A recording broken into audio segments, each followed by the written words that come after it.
बात, चूंकि देखें हम अल्लाह की रजा के लिए बैठे हैं और कोशिश यही है कि किसी एक की भी इस्लाह हो जाए, हमारी भी दुनिया और आखिरत संवर जाएगी, उनकी भी। माशाअल्लाह। आपने देखा होगा कि बाज लोग यहां पर ना एक शेर बोलते हैं जब हजरत सैयदा खातून जन्नत और मौला अली की शादी, कसीदा पढ़ा जाता है बसा औकात। मैं तवज्जो दिलाना चाहता हूं और उम्मीद है कि उनको बात समझ, संजीदा फिक्र लोगों से वैसे भी हमारी बात होती है और ये बात बड़ी खास है। वो कहते हैं दुल्हन है नबी की भर की और दूल्हा है खुदा के घर का। अगर इसकी गहराई में जाए ना तो समझदार बंदा समझ सकता है कि ये बात कहां जा रही है। तो इस वास्ते आप मेहरबानी करें, ये आपको पढ़ने की इजाजत नहीं है। नहीं है। अब जब हम ये बात करते बस औकात कई ऐसे ही आग बगोला होते हैं, और भाई खुदा का खौफ करो, जरा बैठ के सोचो सही तुम क्या कह रहे हो। क्या मैं वो जुमले लाना नहीं चाहता, मैं सिर्फ इशारा दे रहा हूं। जी समझ आ रही है।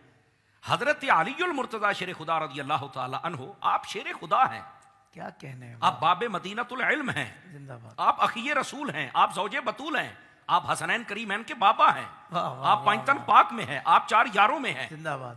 समझ आ रही, आपकी बड़ी शानें हैं। तो ये जुमला कह के तुम क्या दरवाजा खोलना चाहते हो। तो मेहरबानी फरमाएं, इस बात को जरा समझने की कोशिश करें और संजीदा फिक्र बंदों तक हमारा पैगाम जरूर पहुंच चुका होगा।